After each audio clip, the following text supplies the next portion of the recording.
There's two big reasons as to why people wind up intellectualizing their emotions versus feeling their emotions, because there is a big difference. It's the difference between you not being able to be emotionally available to connect with your partner if they keep complaining that they don't feel connected to you in that way, or if you have that issue that you've been dealing with emotionally for years. You've been going to therapy for all this time, but you can't seem to just heal it and let it go and move on and move past it. It's for two main reasons. And the first is you're thinking your way through your feelings.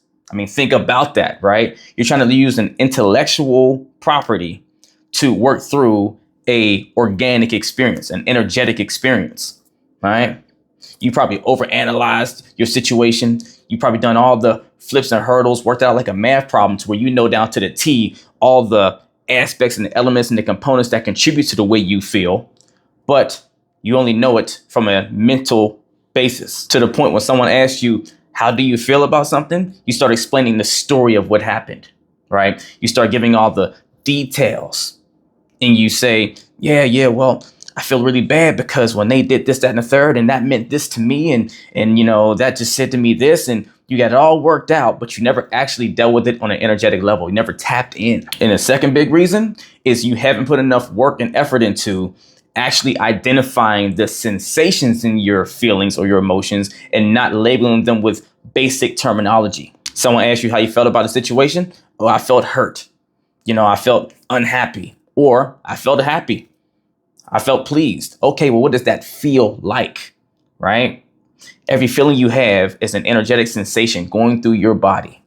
And if you can't tap in to register what that sensation actually is and describe the sensation in detail, you'll never really be able to fully understand your feelings, the emotion itself. Because when you can describe, I don't just feel sad. No, I feel this sense of like heavy weightedness, this knot in my stomach, maybe, right? And it feels intense. It feels cold, maybe, right? And then you start tying, well, what would make you feel cold and feel tense and tight? What does that mean to you? What is the message in there, right? You start being able to actually process what's going on versus describing it and explaining it without actually experiencing it so you can understand it better. And this is no judgment. A lot of people do this because our brains are pre-wired to try to protect you in every way it can.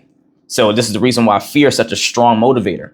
It wants to push you away from the things that you're scared of because this can be harmful to you, harmful to your survival, right? So just the same way, something that's really painful to you that you went through emotionally, if you're not prepared to deal with it and handle it, your mind is designed to suppress it, tuck it away in your body, because it knows this emotion that you'll feel if you actually have to fully digest and process it is too much for your system, your nervous system, and you'll shut down. It doesn't want you to do that. So the sooner have you keep talking about the story, right? The byproduct, all the little pieces, and not look at the actual place where it matters most, which is right here with those sensations that are running through you, trying to scream a message at you.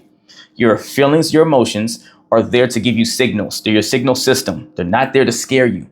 If it's something that doesn't feel good, it's because it's asking you to sit with it, understand it, register what it needs, and then take action to resolve it.